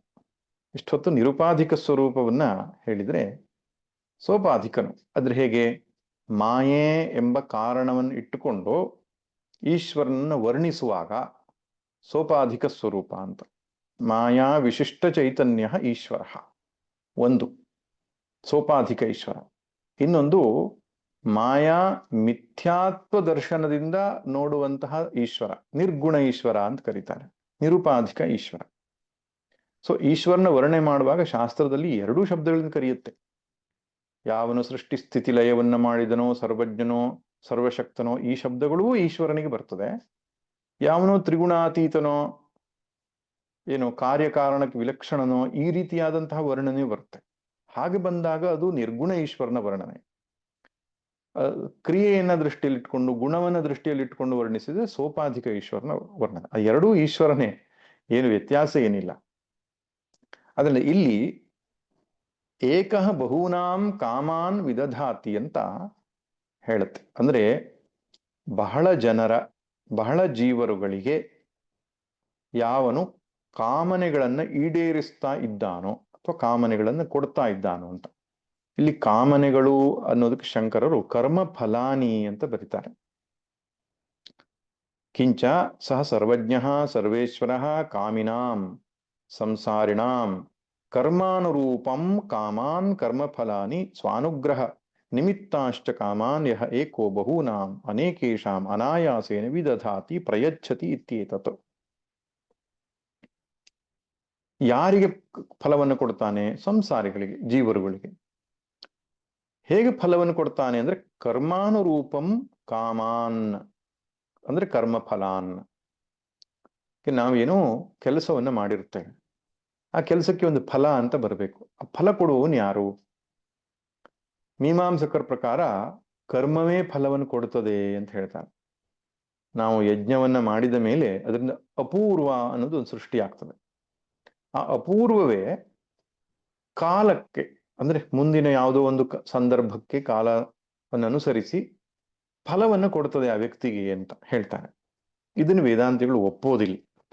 ಯಾಕೆ? ಜಡವಾದಂತಹ ಕರ್ಮ, ಜಡವಾದಂತಹ ಅಪೂರ್ವ ನಿಯಮಿತವಾದ ಒಂದು ವ್ಯವಸ್ಥೆಯನ್ನು ಮಾಡ್ಲಿಕ್ಕೆ ಸಾಧ್ಯ ಇಲ್ಲ. ಒಬ್ಬ ವ್ಯಕ್ತಿ ಮಾಡಿದ ಕರ್ಮ, ಅದರ ಫಲ ಅದೇ ವ್ಯಕ್ತಿಗೆ ಕಾಲಾಂತರದಲ್ಲಿ, ದೇಶಾಂತರದಲ್ಲಿ ತಲುಪಬೇಕಾದರೆ ಅದರ ಹಿಂದೆ ಒಂದು ಬುದ್ಧಿವಂತನಾದ ವ್ಯವಸ್ಥೆ ಅಂತ ಬೇಕಾಗ್ತದೆ ಅಂತ. ಬುದ್ಧಿ ಇರಬೇಕು, ಅರಿವು ಇರಬೇಕು, ಪ್ರಜ್ಞೆ ಇರುವ ವ್ಯವಸ್ಥೆ ಬೇಕಾಗ್ತದೆ. ಜಡವಾದಂತಹ ಕರ್ಮ ಫಲವನ್ನು ಕೊಡ್ಲಿಕ್ಕೆ ಹೋದ್ರೆ ಅದೇ ವ್ಯಕ್ತಿಗೆ ಇಷ್ಟೇ ಪ್ರಮಾಣದಲ್ಲಿ ಇದೇ ಕಾಲದಲ್ಲಿ ಮುಟ್ಟಬೇಕು ಅನ್ನುವಂಥ ಯಾವ ಲೆಕ್ಕಾಚಾರನೂ ಅದಕ್ಕೆ ಇರೋಲ್ಲ. ಹಾಗಿರೋದ್ರಿಂದ ಕರ್ಮ ಫಲಧಾತ ಯಾರು ಅಂದಾಗ ಈಶ್ವರ ಎಂಬುದಾಗಿ ವೇದಾಂತ ಹೇಳುತ್ತೆ. ಈಶ್ವರನೇ ಕರ್ಮ ಫಲವನ್ನು ಕೊಡುವವನು. ಎಷ್ಟೋ ಜನ ತಪ್ಪು ತಿಳ್ಕೊಳ್ತಾರೆ, ಈಶ್ವರ ಒಳ್ಳೇದು ಮಾಡ್ತಾನೆ, ಈಶ್ವರ ಕೆಟ್ಟದ್ದು ಮಾಡ್ತಾನೆ ಅಂತ ಹೇಳ್ತಾರೆ ಅವರು. ಆದ್ರೆ ಈಶ್ವರನ ಒಬ್ಬ ಜೀವನದಲ್ಲಿ ಒಳ್ಳೇದು ಮಾಡೋದಕ್ಕೂ ಇನ್ನೊಬ್ಬನ ಜೀವನದಲ್ಲಿ ಕೆಟ್ಟೋದು ಮಾಡೋದಕ್ಕೂ ಹೇತು ಯಾವುದು ಅಂದ್ರೆ ನಮ್ಮದೇ ಕರ್ಮ ಅನ್ನೋದು ನಾವು ತಿಳ್ಕೊಳ್ಬೇಕು. ಕಾರಣ ಇಲ್ಲದೆ ಈಶ್ವರ ಒಳ್ಳೇದನ್ನು ಕೆಟ್ಟದನ್ನು ಮಾಡ್ಲಿಕ್ಕೆ ಆಗೋಲ್ಲ. ನಮ್ಮ ಕರ್ಮವನ್ನು ಅನುಸರಿಸಿ ಫಲವನ್ನು ಕೊಡ್ತಾನೆ. ಬ್ರಹ್ಮಸೂತ್ರದಲ್ಲಿ ಇದ್ರ ಬಗ್ಗೆ ಸಾಕಷ್ಟು ಚರ್ಚೆ ಆಗಿದೆ. ಅದನ್ನು ಶಂಕರ ಸ್ಪಷ್ಟವಾಗಿ ಹೇಳ್ತಾರೆ, ಕರ್ಮಾನುರೂಪನ್ ರೂಪಂ ಕಾಮಾನ್ ಕರ್ಮಫಲಾನ್ ವಿದಧಾತಿ. ಈಶ್ವರನು ಕರ್ಮಾಧ್ಯಕ್ಷ ಎಂಬುದಾಗಿ ಕರೀತಾರೆ. ನ್ಯಾಯಾಧೀಶನ ಸ್ಥಾನ ಅವನಿಗೆ. ಆದ್ದರಿಂದ ಕರ್ಮ ಫಲವನ್ನು ಕೊಡ್ತಾನೆ ಸರಿ, ಹೇಗೆ? ನಮ್ಮ ಕರ್ಮವನ್ನ ಅನುಸರಿಸಿಕೊಂಡು ನೀಡುತ್ತಾನೆ ಎಂಬುದಾಗಿ ಉಪನಿಷತ್ತು ಹೇಳ್ತಾ ಇದೆ. ಆ ಈಶ್ವರ ಎಲ್ಲಿದ್ದಾನೆ ಎಂದಾಗ ಹೇಳುತ್ತೆ, ತಮಾತ್ಮಸ್ಥಂ, ನಮ್ಮ ಹೃದಯದಲ್ಲಿಯೇ ಅಡಗಿದ್ದಾನೆ. ಯಾರು ಅವನನ್ನು ನೋಡ್ತಾರೋ ಧೀರ ಪುರುಷರು ಶಾಶ್ವತವಾದ ಶಾಂತಿಯನ್ನು ಪಡೆದುಕೊಳ್ತಾರೆ, ಬೇರೆಯವರಿಗೆ ಅಲ್ಲ ಎಂಬುದಾಗಿ ಈ ಮಂತ್ರದ ಅರ್ಥ. ಇನ್ನು ಮುಂದಿನ ಮಂತ್ರ, 2 ಮಂತ್ರಗಳಲ್ಲಿ ಆ ಆನಂದ ಸ್ವರೂಪನಾದ ಆತ್ಮನು ಸ್ವಯಂ ಪ್ರಕಾಶನು ಎಂಬುದಾಗಿ ಹೇಳುತ್ತೆ. ಅದಕ್ಕೆ 14ನೇ ಮಂತ್ರದಲ್ಲಿ ಒಂದಿಷ್ಟು ಪ್ರಶ್ನೆಯನ್ನ ಹಾಕಿಕೊಂಡು 15ನೇ ಮಂತ್ರದಲ್ಲಿ ಉತ್ತರವನ್ನ ನೀಡಲಾಗಿದೆ. ಆ ಪ್ರಶ್ನೆ ಹಾಕಿದ್ದು ಯಾರು ಅಂತ ಏನು ಗೊತ್ತಾಗಲ್ಲ. ಯಮಧರ್ಮರಾಜನೋ ಅಥವಾ ನಚಿಕೇತನೋ ಗೊತ್ತಿಲ್ಲ. ನಚಿಕೇತನೇ ಇರಬಹುದು ಈ ಪ್ರಶ್ನೆಯನ್ನು ಕೇಳಿದ್ದು ಅಂತ ಇಟ್ಟುಕೊಂಡು ಅದಕ್ಕೆ 15ನೇ ಮಂತ್ರದಲ್ಲಿ ಉತ್ತರ ರೂಪದಲ್ಲಿ ಯಮನು ಉತ್ತರವನ್ನು ಕೊಟ್ಟಿದ್ದಾನೆ ಅಂತ ತೆಗೆದುಕೊಳ್ಳುವುದು ಉತ್ತಮ. ಮಂತ್ರ ಯಾವುದಪ್ಪ? ತದೇತದಿತಿ ಮನ್ಯಂತೆ ನಿರ್ದೇಶ್ಯಂ ಪರಮಂ ಸುಖಂ ಕಥಂ ನು ತದ್ವಿಜಾನೀಯಾಂ ಕಿಮು ಭಾತಿ ವಿಭಾತಿ ವಾ. ಮೊದಲನೆಯ ಪಾದದಲ್ಲಿ ಸುಖ ಸ್ವರೂಪವನ್ನ ಚರ್ಚಿಸಲಾಗಿದೆ. ಅನಿರ್ದೇಶ್ಯಂ ಪರಮಂ ಸುಖಂ ಏತತ್ ತತ್ ಇತಿ ಮನ್ಯಂತೆ. ನಚಿಕೇತ ಹೇಳ್ತಾ ಇದ್ದಾನೆ ಅಂತ ಅಂದ್ಕೊಳ್ಳೋಣ. ನಚಿಕೇತ ಹೇಳ್ತಾನೆ, ಅನಿರ್ದೇಶ್ಯವಾದ ಪರಮ ಸುಖ ಅಂತ ಏನಿದೆಯಲ್ಲ ಅದೇ ಇದು ಎಂಬುದಾಗಿ ಅಪರೋಕ್ಷವಾಗಿ ಕಂಡುಕೊಳ್ಳೋರಿದ್ದಾರಲ್ಲ. ಯಾರು ಕಂಡುಕೊಳ್ತಾರೆ? ಜ್ಞಾನಿಗಳು ಕಂಡುಕೊಳ್ತಾರೆ. ಇಷ್ಟನ್ನು ಹೇಳಿದ ಈ ಸ್ಟೇಟ್ಮೆಂಟ್ ಆದ್ಮೇಲೆ ಅವನು ಹೇಳ್ತಾನೆ, ಕಥಂನು ತದ್ವಿಜಾನೀಯಾಂ. ಅದನ್ನ ಪಡೆದುಕೊಳ್ಳೋದು ಹೇಗೆ, ತಿಳಿದುಕೊಳ್ಳೋದು ಹೇಗೆ, ಅನುಭವಿಸೋದು ಹೇಗೆ? ಆ ಪರಮಂ ಸುಖಂ ಅಂತ ಏನಿದೆಯೋ, ಜ್ಞಾನಿಗಳು ಯಾವುದನ್ನು ಕಂಡುಕೊಳ್ಳುತ್ತಾರೋ ಅದನ್ನ ನಾವುಗಳು ಅನುಭವಿಸೋದು ಹೇಗೆ? ಕಿಮು ಭಾತಿ ಕಿಂ ಭಾತಿ ವಾ ವಿಭಾತಿ. ಅದು ಬರೀ ತೋರುತ್ತದೆಯೋ ಅಥವಾ ನಮ್ಮ ಅನುಭವಕ್ಕೂ ಸಿಲುಕ್ತದೆಯೋ? 3 ಪ್ರಶ್ನೆ ಕೇಳಿದ್ದಾನೆ. ಅದನ್ನು ಅನುಭವಿಸೋದು ಹೇಗೆ ಅಥವಾ ಅದನ್ನು ತಿಳಿದುಕೊಳ್ಳೋದು ಹೇಗೆ? 1ನೇ ಪ್ರಶ್ನೆ. 2ನೇ ಪ್ರಶ್ನೆ, ಅದು ಗೋಚರ ಆಗ್ತದೋ, ಅದು ತನ್ನನ್ನು ತೋರಿಸ್ಕೊಳ್ಳುತ್ತೋ ಅಥವಾ ನೋಡ್ಲಿಕ್ಕೆ ಸಾಧ್ಯವೇ ಇಲ್ವೋ? ಆತ್ಮಾನಂದವನ್ನ ಅಥವಾ ಆನಂದ ಶಬ್ದ ಬಿಡಿ, ಆತ್ಮ ಸ್ವರೂಪವನ್ನ ತಿಳಿದುಕೊಳ್ಳಿಕ್ಕೆ ಆಗ್ತದಾ ಅನ್ನೋದು ಒಂದು. ಅದು ತನ್ನನ್ನು ತೋರಿಸಿಕೊಳ್ತದಾ ಅಂತ 2ನೇದು. 3ನೇದು, ನಮ್ಮ ಅನುಭವದ ನೆಲೆಯಲ್ಲಿ ಸಾಕ್ಷಾತ್ಕಾರದ ಒಂದು ರೀತಿಯಲ್ಲಿ ನೇರವಾಗಿ ನೋಡ್ಲಿಕ್ಕೆ ಆಗ್ತದ? ವಿಭಾತಿ ಅಂದ್ರೆ ವಿಶೇಷಣ ಭಾತಿ ಅಂತ, ನಮ್ಮ ಅನುಭವಕ್ಕೆ ಸಿಲುಕ್ತದ ಅಂತ. ಆಮೇಲೆ ಭಾತಿ ಅಂದ್ರೆ ಅದು ತೋರ್ಕೊಳ್ತದ ಅಂತ. ಒಮ್ಮೊಮ್ಮೆ ಎಷ್ಟೋ ವಸ್ತುಗಳು ತೋರ್ಕೊಳ್ತದೆ, ಎಲ್ರ ಕಣ್ಣಿಗೂ ಕಾಣಲ್ಲ, ಅವ್ಯಕ್ತವಾಗಿ ಇರ್ತದೆ, ಕೆಲವ್ರ ಕಣ್ಣಿಗೆ ಮಾತ್ರ ಕಾಣುತ್ತದೆ. ಅತೀಂದ್ರಿಯವಾದ ವಿಷಯಗಳು ಎಷ್ಟೋ ಇದೆಯಲ್ಲ, ಅತೀಂದ್ರಿಯ ಶಕ್ತಿ ಪಡೆದವ್ರಿಗೆ ಕಾಣಿಸುತ್ತೆ, ನಮಗ್ ಕಾಣಿಸಲ್ಲ. ಹಾಗೆ ಕೆಲವೊಂದು ತೋರ್ಕೊಳ್ತದೆ. ಹಾಗೆ ಕೇಳ್ತಾನೆ, ಬರೀ ತೋರ್ಕೊಳ್ಳೋದಷ್ಟೇನಾ? ನಮ್ಮ ಅನುಭವದ ನೆಲೆಯಲ್ಲಿಯೂ ಸಿಗುತ್ತದ ಆತ್ಮ ಸ್ವರೂಪ ಅನ್ನೋದು ನಚಿಕೇತನ ಪ್ರಶ್ನೆ. ಬಹುಶಃ ನಮ್ಮನ್ನೆಲ್ಲ ಉದ್ದೇಶವಾಗಿಟ್ಟುಕೊಂಡು ಕೇಳಿದ್ದಾನೆ ಕಾಣಿಸ್ತದೆ. ಅದಕ್ಕೆ ಆತ್ಮಸ್ವರೂಪ ಅನ್ನೋದ್ರ ಬದಲು ಆತ್ಮಾನಂದ ಅಂತ ಕರೆದಿದ್ದಾನೆ. ನೋಡಿ, ನೆನಪಿರ್ಲಿ, ಆತ್ಮನ ಬಗ್ಗೆ ಹೇಳುವಾಗ ಇರವು ಅಂತ ಕರೀಬಹುದು, ಸತ್ಸ್ವರೂಪ ಅಂತ ಹೇಳ್ತಾನೆ. ಅರಿವು ಅಂತ ಕರೀಬಹುದು, ಚಿತ್ ಸ್ವರೂಪ ಅಂತ ಹೇಳ್ತಾನೆ. ಅನಂತ ಅಂತ ಕರೀಬಹುದು ಅಥವಾ ಆನಂದ ಅಂತನೂ ಕರೀಬಹುದು. ಆದ್ರೆ ಸಾಮಾನ್ಯವಾಗಿ ಸತ್ಸ್ವರೂಪ ಮತ್ತು ಚಿತ್ ಸ್ವರೂಪದ ಬಳಕೆ ತುಂಬಾ ಆಗ್ತದೆ. ಆದ್ರೆ ಅದೇ ಅರಿವು ಇರುವಿಗೆ ಆನಂದ ಅಂತ ಕರೆದಿದೆ ಶಾಸ್ತ್ರದಲ್ಲಿ, ಅನಂತ ಅಂತ ಇನ್ನೊಂದು ಶಬ್ದವು ಕರೆದಿದೆ. ಆದ್ರಿಂದ ಆತ್ಮನನ್ನ ಕಂಡುಕೊಳ್ಳುವ ವಿಷಯವಾಗಿ ಮಾತಾಡುವಾಗ ಆನಂದ ಸ್ವರೂಪದ ದೃಷ್ಟಿಯಿಂದ ಮಾತಾಡ್ತಾನೆ. ಯಾಕಂದ್ರೆ ಫಲ, ಸುಖ ಮತ್ತು ಶಾಂತಿಯನ್ನು ಹಿಂದಿನ ಮಂತ್ರಗಳಲ್ಲಿ ಹೇಳಿತ್ತಲ್ಲ, ಆ ಸುಖ ಮತ್ತು ಶಾಂತಿ, ಶಾಂತಿ ನೆಮ್ಮದಿ ಅಂತ ನಾವು ಸುಖ ನೆಮ್ಮದಿ ಅಂತ ಏನ್ ಕರಿತೇವೆ, ಅದನ್ನೇ ಇಲ್ಲಿ ಆನಂದ ಅಂತ ಕರಿತಿದ್ದಾನೆ. ಜ್ಞಾನಿಗಳನ್ನ ಹೇಗೆ ಅರ್ಥಕೊಂಡಿರ್ತಾರೆ ಶಂಕರ್ ಸ್ಪಷ್ಟವಾಗಿ ಹೇಳ್ತಾರೆ. ಹೇಳ್ತಾರೆ, ನಿವೃತ್ತ ಏಷಣಾ ಯೇ ಬ್ರಾಹ್ಮಣಾಃ ತೇ ತದೇತತ್ ಪ್ರತ್ಯಕ್ಷಮೇವ ಇತಿ ಮನ್ಯಂತೆ. ಇಲ್ಲಿ ಪ್ರತ್ಯಕ್ಷವಾಗಿ ಅವರು ಅನುಭವಿಸ್ತಾ ಇರ್ತಾರೆ. ನಾನೇ ಬ್ರಹ್ಮನಿದ್ದೇನೆ, ಇದುವೇ ಆನಂದ ಸ್ವರೂಪವಾಗಿದೆ ಅಂತ. ಅದೊಂದು ಕಲ್ಪನೆಯಾಗಿ ಉಳಿದಿರಲ್ಲ, ಅಥವಾ ಯಾವುದೋ ಒಂದು ಆದರ್ಶವಾಗಿ ಇರಲ್ಲ. ಸಾಕ್ಷಾತ್ ಅದನ್ನು ಅಪರೋಕ್ಷ ಅನುಭವ ಅಂತ ಹೇಳ್ತಾರೆ. ನೇರವಾದಂತಹ ಅನುಭವದ ಸ್ವರೂಪದಲ್ಲಿ ಸಿದ್ಧವಾಗಿರುತ್ತೆ ಅವರ ಪಾಲಿಗೆ. ಆದರೆ ಪ್ರಾಕೃತ ಪುರುಷ ವಾಂಗ್ಮನಸಯೋ ಅಗೋಚರಮಪಿ, ಪ್ರಾಕೃತ ಪುರುಷರಿಗೆ, ಪ್ರಾಕೃತ ಅಂದ್ರೆ ಅತ್ಯಂತ ಲೌಕಿಕವಾದ ವಿಷಯ ವಸ್ತುಗಳಲ್ಲಿ ರಮಿಸುವ ಮನಸ್ಥಿತಿ ಉಳ್ಳವರಿಗೆ ಮನಸ್ಸು ಮಾತಿಗೂ ಅದು ನಿಲುಕೋದಿಲ್ಲ. ಅದನ್ನೇ ಅನಿರ್ದೇಶ್ಯ ಅಂತ ಕರೆದಿರೋದು. ಅನಿರ್ದೇಶ್ಯ ಅಂತ ಹೇಳಿದ್ರೇನು? ನಿರ್ದೇಷ್ಟುಂ ಅಶಕ್ಯಂ.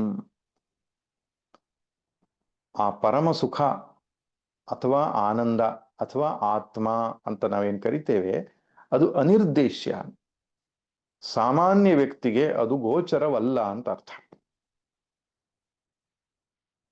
ಯಥೋ ವಾಚೋ ನಿವರ್ತಂತೆ ಅಪ್ರಾಪ್ಯ ಮನಸಾ ಸಹ ನೈವ ವಾಚಾನ ಮನಸ ಪ್ರಾಪ್ತುಂ ಶಕ್ಯೋ ನ ಚಕ್ಷುಷಾ. ಮನಸ್ಸು ಮಾತು ವರ್ಣನೆಗಳಿಗೆ ಸಿಲುಕದೇ ಇರತಕ್ಕಂತಹ ಆತ್ಮಸುಖ ಅನ್ನುವಂಥದ್ದು ಜ್ಞಾನಿಗಳಿಗೆ ಪ್ರತ್ಯಕ್ಷವಾಗಿರ್ತದೆ. ಹೇಗೆ? ಏತತ್ ತತ್ ಇತಿ, ಅದೇ ಇದು ಅಂತ ಸ್ಪಷ್ಟವಾಗಿ ಕಂಡುಕೊಳ್ತಾ ಇರ್ತಾರೆ. ಅದನ್ನ ಬೇರೆಯವರು ಕಂಡುಕೊಳ್ಳೋದು ಹೇಗೆ ಅನ್ನೋದು ಪ್ರಶ್ನೆ. ಅದಕ್ಕೆ ಉತ್ತರ ಯಮಧರ್ಮರಾಜನು ಕೊಡ್ತಾ ಇದ್ದಾನೆ. ನ ತತ್ರ ಸೂರ್ಯೋ ಭಾತಿ ನ ಚಂದ್ರ ತಾರಕಂ ನೇಮ ವಿದ್ಯುತೋ ಭಾಂತಿ ಕುತೋಯಮಗ್ನಿ ತಮೇವ ಭಾಂತಮನುಭಾತಿ ಸರ್ವಂ ತಸ್ಯ ಭಾಸಾ ಸರ್ವಮಿದಂ ವಿಭಾತಿ. ಈ ಮಂತ್ರ ಮುಂಡಕೋಪನಿಷತ್ತಿನಲ್ಲಿಯೂ ಕೂಡ ಬರ್ತದೆ. ಇದು ಪ್ರಸಿದ್ಧವಾದಂಥದ್ದು. ಯಾಕಂದ್ರೆ ದೀಪಾರಾಧನೆಯನ್ನು ಮಾಡುವಾಗ, ದೇವರಿಗೆ ಆರತಿ ಮಾಡುವಾಗ ಈ ಮಂತ್ರವನ್ನು ಹೇಳುವ ರೂಢಿ ಇದೆ. ಬೇರೆ ಬೇರೆ ಮಂತ್ರಗಳನ್ನೆಲ್ಲ ಹೇಳ್ತಾರೆ ಆರತಿಗೆ ಸಂಬಂಧಪಟ್ಟ ಹಾಗೆ. ಆದ್ರೆ ಇದು ಭಗವಂತನ ವರ್ಣನೆಯನ್ನ, ಅವನ ಮುಂದೆ ದೀಪ ಹಿಡಿದುಕೊಂಡಾಗ ಅವನನ್ನು ವರ್ಣಿಸುವುದಕ್ಕೆ ಯೋಗ್ಯವಾದ ಮಂತ್ರ. ಆದ್ದರಿಂದ ಪರಂಪರೆಯಲ್ಲಿ ಕೆಲವರು ಈ ಮಂತ್ರವನ್ನು ಕೂಡ ದೀಪಾರಾಧನೆ, ಆರತಿ ಮಾಡುವಾಗ ಬಳಸ್ತಾರೆ. ಇದು ಹಿಂದಿನ ಮಂತ್ರದಲ್ಲಿ ಕೇಳಿದ ಪ್ರಶ್ನೆಗೆ ಉತ್ತರ ರೂಪದಲ್ಲಿ ಕೊಟ್ಟಿತ್ತು. ಏನ್ ಪ್ರಶ್ನೆ ಕೇಳಿದ್ದ ಅವನು? ನಮ್ಮ ಅನುಭವಕ್ಕೆ ಬರ್ತದೋ, ಆತ್ಮಾನಂದ ಅನ್ನೋದು ನಮ್ಮ ಅನುಭವಕ್ಕೆ ಬರ್ತದೋ ಅಂತ ಕೇಳಿದ್ದಾನೆ. ಶಂಕರರು ಭಾಷ್ಯದ ಅತ್ರ ಉತ್ತರಮಿದಂ ಭಾತಿಚ ವಿಭಾತಿಚ ಇತಿ ಕಥಂ. ಅದು ತೋರ್ತದೆ ಮತ್ತು ಸ್ಪಷ್ಟವಾಗಿ ಅನುಭವಕ್ಕೂ ಬರ್ತದೆ ಎನ್ನುವ ಉತ್ತರ ಈ ಮಂತ್ರದಲ್ಲಿದೆ.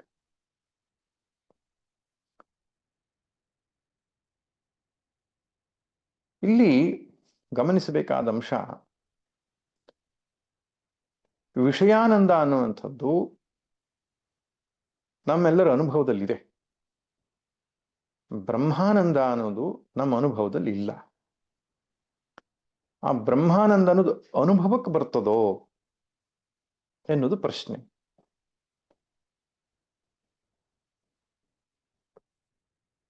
ಯಾವುದು ನಮ್ಮ ಸ್ವರೂಪವೇ ಆಗಿದೆಯೋ ಅದು ಒಂದು ವಿಶೇಷ ಅನುಭವವಾಗಿ ತೋರೋದಿಲ್ಲ. ಎಲ್ಲ ಅನುಭವಗಳು ಅದರ ಅಧೀನದಲ್ಲಿಯೇ ತೋರ್ತಾ ಇದೆ, ಅದರ ಸನ್ನಿಧಿಯಲ್ಲೇ ತೋರ್ತಾ ಇದೆ. ಹಾಗೆಂಬುದಾಗಿ ಅರ್ಥ ಮಾಡಿಕೊಳ್ಳುವುದಕ್ಕೆ ಹೊರತಾಗಿ ಬುದ್ಧಿಯಲ್ಲಿ ಯಾವುದೋ ವೃತ್ತಿಯ ರೂಪದಲ್ಲಿ ಅದನ್ನು ನೋಡ್ಲಿಕ್ಕೆ ಆಗೋದಿಲ್ಲ. ಹಾಗಾದ್ರೆ ಬ್ರಹ್ಮಾನಂದ ಅನ್ನೋದು ನಮಗೆ ಗೊತ್ತಾಗೋದೇ ಇಲ್ವಾ? ಪರಮಾನಂದ ಅನ್ನೋದು ಗೊತ್ತಾಗೋದೇ ಇಲ್ವಾ ಅಂತ ಪ್ರಶ್ನೆ ಮಾಡಿದ್ರೆ, ಆತ್ಮನೇ ಆ ಪರಮಾನಂದ. ಆನಂದ ಎನ್ನುವ ಶಬ್ದ, ಅನಂತ ಎನ್ನುವ ಶಬ್ದ ಎರಡು ಒಂದೇ. ದುಃಖ ಅಂದ್ರೆ ಏನು? ಕೊರತೆಯ ಅನುಭವ. ನನ್ನಲ್ಲಿ ಅದಿಲ್ಲ, ಇದಿಲ್ಲ, ಅದು ಬೇಕು, ಇದು ಬೇಕು ಅಂತ. ಇಷ್ಟ ಪ್ರಾಪ್ತಿ ಅನಿಷ್ಟ ನಿವೃತ್ತಿಗಾಗಿ ನಮ್ಮ ಹೋರಾಟ. ಅದೇ ದುಃಖ. ನಮಗೆ ಇಷ್ಟ ಪ್ರಾಪ್ತಿ ಆಗ್ಬೇಕು, ಅನಿಷ್ಟ ನಿವೃತ್ತಿ ಆಗ್ಬೇಕು ಅಂದ್ರೆ ಅರ್ಥ ಕೊರತೆ ಇದೆ, ನಮ್ಮಲ್ಲಿ ಏನೋ ಒಂದು ಕೊರತೆ ಇದೆ, ಅಪೂರ್ಣತೆಯ ಭಾನ, ಅದೇ ದುಃಖ. ಅಪೂರ್ಣತೆಯೇ ದುಃಖ ವಾಸ್ತವವಾಗಿ. ಆತ್ಮಜ್ಞಾನದಿಂದ ಏನಾಗ್ತದೆ? ನಾನು ಈಗಾಗಲೇ ಪೂರ್ಣನಾಗಿದ್ದೇನೆ, ದೇಶಕಾಲ ಅಪರಿಚ್ಛಿನ್ನವಾದಂತಹ ಆತ್ಮನೇ ನಾನಿದ್ದೇನೆ ಎಂಬ ಅರಿವು ಉಂಟಾಗ್ತದೆ. ಬುದ್ಧಿಯಲ್ಲಿ ಅರಿವು ಉಂಟಾಗ್ತದೆ, ನನ್ನಲ್ಲಿ ಯಾವ ಕೊರತೆಯೂ ಇಲ್ಲ.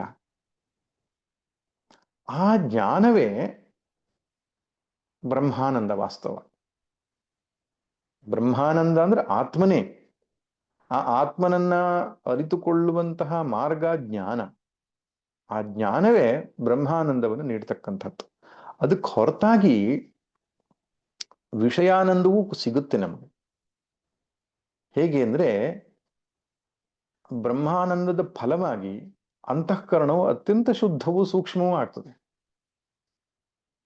ಅಹಂಕಾರ ಮಿಥ್ಯಾತ್ವ ದರ್ಶನ ಆಗೋತ್ತಲ್ಲ, ಈ ನಾನು ಅನ್ನೋದು ಸುಳ್ಳು ಅಂತ ಯಾವಾಗ ಗೊತ್ತಾಗ್ತದೋ ಆವಾಗ ಮನಸ್ಸು ಪ್ರಶಾಂತವಾಗ್ತದೆ ಮತ್ತು ರಾಗದ್ವೇಷಗಳನ್ನ ವಾಸನೆಗಳನ್ನೆಲ್ಲ ಕಳಚಿಕೊಂಡು ಶುದ್ಧವಾಗ್ತದೆ.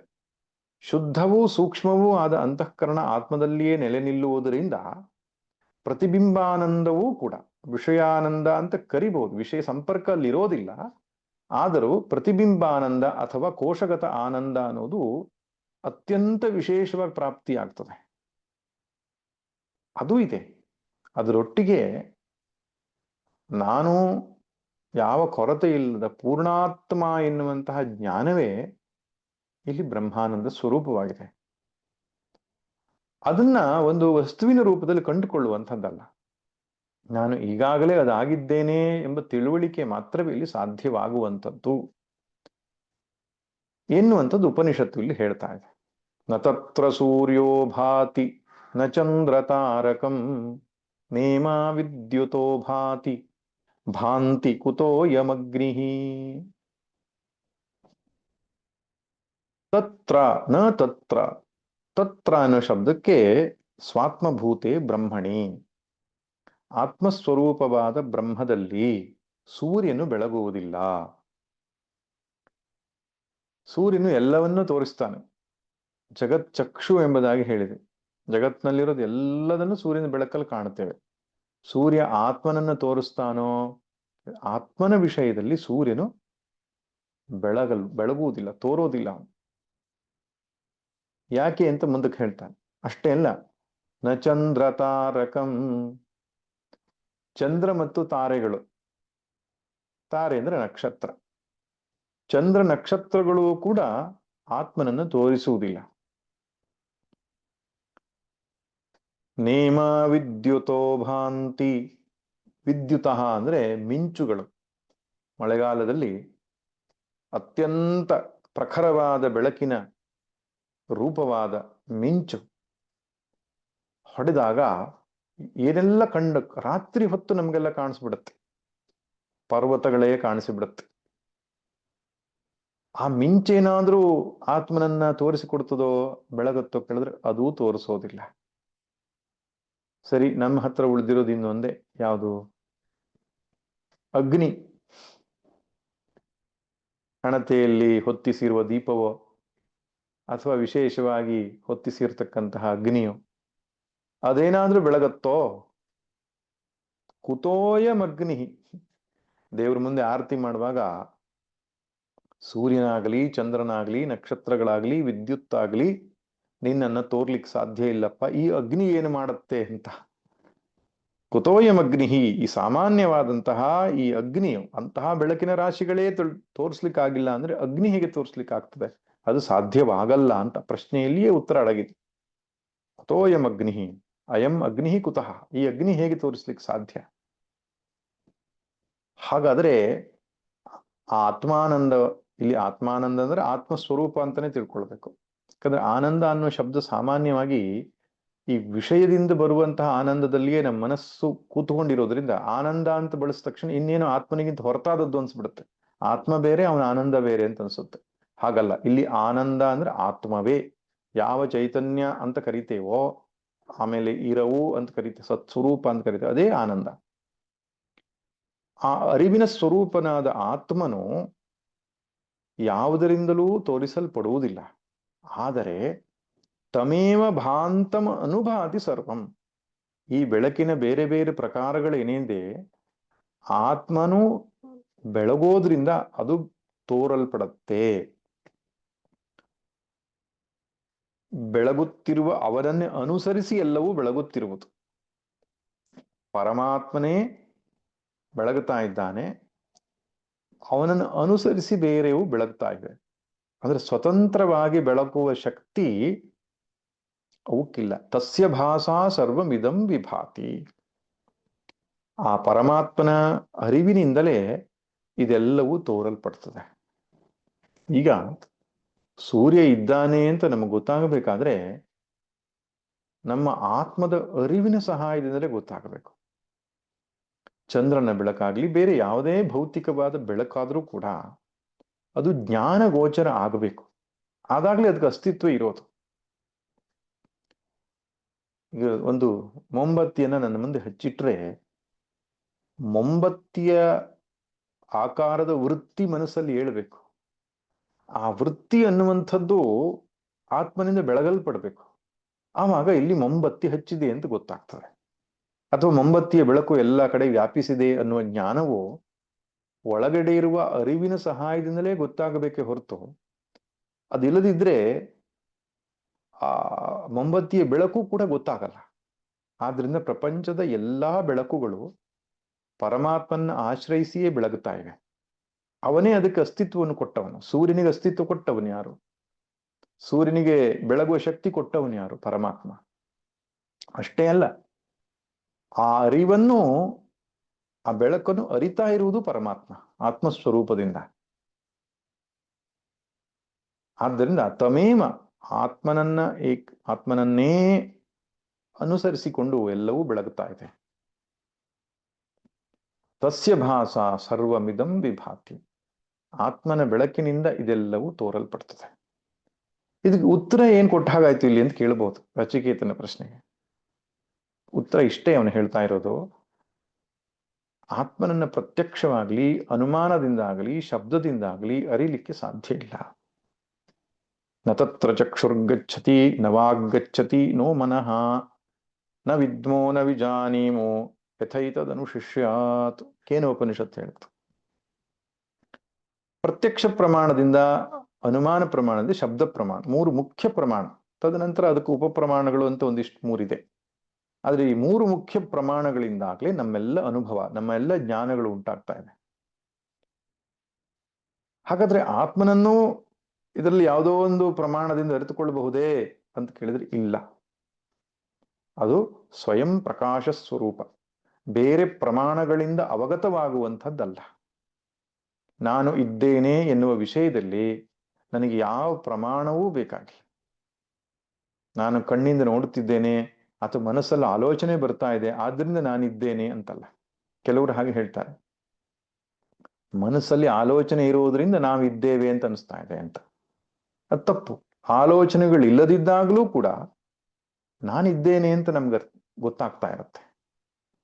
ನಾನಿದ್ದೇನೆ ಎನ್ನುವ ವಿಷಯದಲ್ಲಿ ಯಾವ ಪ್ರಮಾಣದ ಅವಶ್ಯಕತೆಯೇ ಇರುವುದಿಲ್ಲ. ಅದಕ್ಕೆ ಸ್ವಪ್ರಕಾಶ, ಸ್ವಜ್ಞಪ್ತಿ ಎಂಬುದಾಗಿ ಬೇರೆ ಬೇರೆ ಶಬ್ದಗಳಿಂದ ಕರೀತಾರೆ. ಆದ್ದರಿಂದ ಬೇರೆ ಯಾವ ಪ್ರಮಾಣದಿಂದಲೂ ಆತ್ಮನನ್ನ ತೋರಿಸಿಕೊಡುವುದಕ್ಕೆ ಸಾಧ್ಯವಿಲ್ಲ. ಅಥವಾ ಪ್ರಮಾಣಗಳೆಲ್ಲವೂ ಆತ್ಮನ ಸನ್ನಿಧಿಯಿಂದಲೇ ಕೆಲಸ ಮಾಡ್ತಾ ಇದೆ ಅನ್ನೋದು ಬಹಳ ಮುಖ್ಯವಾದ ವಿಷಯ. ಕಣ್ಣು ಕಾಣ್ತಾ ಇದೆ, ಬುದ್ಧಿಯಲ್ಲಿ ತರ್ಕವನ್ನ ಮಾಡ್ತಾ ಇದ್ದೇವೆ, ಶಬ್ದ ಪ್ರಮಾಣದಿಂದ ಅರ್ಥೈಸಿಕೊಳ್ತಾ ಇದ್ದೇವೆ. ಯಾರಿಂದಾಗಿ? ಆತ್ಮನ ಸನ್ನಿಧಿಯಿಂದಾಗಿ. ಆದ್ರಿಂದ ಆತ್ಮಾನಂದವನ್ನ ಅರಿಯುವುದಕ್ಕೆ ಬೇರೆ ಯಾವುದೇ ವಿಧಾನ ಇಲ್ಲ. ನಾನೇ ಆತ್ಮಾನಂದ ಸ್ವರೂಪನೂ ಎಂಬುದಾಗಿ ಗುರುಶಾಸ್ತ್ರೋಪದೇಶದಿಂದ ಸ್ಪಷ್ಟವಾಗಿ, ನಿಚ್ಚಳವಾಗಿ, ನಿಶ್ಚಯವಾಗಿ ತಿಳಿಯುವಂಥದ್ದು ಒಂದೇ ಮಾರ್ಗ ಎಂಬುದಾಗಿ ಉಪನಿಷತ್ತು ಉತ್ತರವನ್ನ ಕೊಡ್ತಾ ಇದೆ. ಶಂಕರರು ಕೂಡ ಇದೇ ಅರ್ಥವನ್ನ ಇಲ್ಲಿ ಹೇಳ್ತಾರೆ. ಯಥಾ ಜಲೋಲ್ಮುಖಾದಿ ಅಗ್ನಿ ಸಂಯೋಗಾದ ಅಗ್ನಿಂ ದಹಂತಂ ಅನುದಹತಿ. ತಮೇವ ಭಾಂತ ಅನುಭಾತಿ ಅನ್ನೋ ಶಬ್ದಕ್ಕೆ ಅರ್ಥ ಏನು ಅಂದ್ರೆ, ಜಲ ಉಲ್ಮುಖಾದಿ ನೀರು ಮತ್ತು ಬೆಂಕಿಯ ಕೊಳ್ಳಿ ಮುಂತಾದವುಗಳು ಅಗ್ನಿ ಸಂಯೋಗದಿಂದ ಅಗ್ನಿಂ ದಹಂತಂ ಅನುದಹತಿ, ಕೊಳ್ಳಿ ಉರಿತಾ ಇದೆ, ನೀರು ಕಾದಿದೆ ಅಂತ ಹೇಳುವಾಗ ಉರಿಯುತ್ತಿರುವ ಅಗ್ನಿಯನ್ನೇ ಆಶ್ರಯಿಸಿಕೊಂಡು ಅನುಸರಿಸಿಕೊಂಡು ಅದು ಉರಿತಾ ಇರುತ್ತೆ. ಹಾಗೆ ಅರಿಯುವ ಶಕ್ತಿಯಾದ ಪರಮಾತ್ಮನ ಆಶ್ರಯದಿಂದ ಈ ಬೆಳಕು ಮುಂತಾದವುಗಳು ತೋರ್ತಾ ಇರೋದು. ತಸ್ಯ ಭಾಸಾ ದೀಪ್ತಿಯ ಸರ್ವಮಿದಂ ಸೂರ್ಯಾದಿ ವಿಭಾತಿ ಯತ ಏವಂ ತದೇವ ಬ್ರಹ್ಮ ಭಾತಿ ಚ ವಿಭಾತಿ ಚ ಕಾರ್ಯಗತೇನ ವಿವಿಧೇನ ಭಾಸ. ಆ ಭಾತಿ ವಿಭಾತಿ ಅನ್ನೋ ಶಬ್ದಕ್ಕೆ ಇಲ್ಲಿ ವಿವರಣೆ ಕೊಟ್ಟ ಹಾಗಾಯ್ತು. ಕಾರ್ಯಗತೇನ ವಿವಿಧೇನ ಭಾಸ, ಸೂರ್ಯ ನಕ್ಷತ್ರ ಚಂದ್ರ ಮುಂತಾದವುಗಳ ಮೂಲಕ ಅದು ವಿಭಾತಿ ತೋರ್ತದೆ ಕೂಡ. ತಸ್ಯ ಬ್ರಹ್ಮಣೋ ಭಾರೂಪತ್ವಂ ಸ್ವತೋ ಅವಗಮ್ಯತೆ. ಆದ್ದರಿಂದ ಆ ಬ್ರಹ್ಮನು ಅರಿವಿನ ಸ್ವರೂಪವುಳ್ಳವನು, ಪ್ರಕಾಶ ಸ್ವರೂಪವುಳ್ಳವನೇ ಗೊತ್ತಾಗ್ತದೆ ನಮಗೆ. ಯಾಕಂದ್ರೆ ಬೇರೆ ಬೇರೆ ಪ್ರಕಾರಗಳಲ್ಲಿ ಅದು ಅರಿವಿನ ಶಕ್ತಿಯನ್ನು ಕೊಟ್ಟಿದ್ದರಿಂದ. ನಹಿ ಸ್ವತೋ ಅವಿದ್ಯಮಾನಂ ಭಾಸಂ ಅನ್ಯಸ್ಯ ಕರ್ತುಂ ಶಕ್ಯಂ. ಆತ್ಮನಿಗೆ ಬೆಳಕಿಲ್ಲದೆ ಇದ್ರೆ ಇನ್ನೊಬ್ಬರಿಗೆ ಕೊಡ್ಲಿಕ್ಕೆ ಸಾಧ್ಯವಾಗಲ್ಲ. ಘಟಾದೀನಾಂ ಅನ್ಯಾವ ಭಾಸಕತ್ವ ಅದರ್ಶನಾತ್ ಭಾರೂಪಾಣಾಂ ಚಾದಿತ್ಯಾನಾಂ ತದ್ದರ್ಶನಾತ್. ಸೂರ್ಯಾದಿಗಳಿಗೆ ಆ ಅರಿವನ್ನ ಕೊಟ್ಟಂತಹ ಪರಮಾತ್ಮನು ನಮ್ಮೆಲ್ಲರ ಸ್ವರೂಪನಾಗಿದ್ದಾನೆ. ಸ್ವರೂಪವನ್ನ ಅರಿಯುವುದಕ್ಕೆ ಜ್ಞಾನವೊಂದೇ ಮಾರ್ಗ ಎಂಬುದನ್ನು ಹೇಳ್ತಾ ಇವತ್ತಿನ ಕಠೋಪನಿಷತ್ತಿನ ತರಗತಿಯನ್ನ ಮುಕ್ತಾಯ ಮಾಡೋಣ. ಇಲ್ಲಿಗೆ 2ನೇ ಅಧ್ಯಾಯದ 2ನೇ ವಲ್ಲಿಯ ಚಿಂತನೆ ಸಮಾಪ್ತವಾಯಿತು. ಮುಂದಿನ ತರಗತಿಯಿಂದ ಒಂದು ಸಂಕ್ಷಿಪ್ತವಾದಂತಹ ಪೂರ್ವ ಅವಲೋಕನವನ್ನು ಮಾಡಿ 3ನೇ ವಲ್ಲಿ, ಕೊನೆಯ ವಲ್ಲಿಗೆ ನಾವು ಪ್ರವೇಶ ಮಾಡೋಣ. ಸರ್ವೇ ಭವಂತು ಸುಖಿನಃ, ಸರ್ವೇ ಸಂತು ನಿರಾಮಯಾಃ, ಸರ್ವೇ ಭದ್ರಾಣಿ ಪಶ್ಯಂತು, ಮಾ ಕಶ್ಚಿತ್ ದುಃಖ ಭಾಗ್ ಭವೇತ್. ಓಂ ಶಾಂತಿ ಶಾಂತಿ ಶಾಂತಿ. ನಾರಾಯಣ ನಾರಾಯಣ ನಾರಾಯಣ.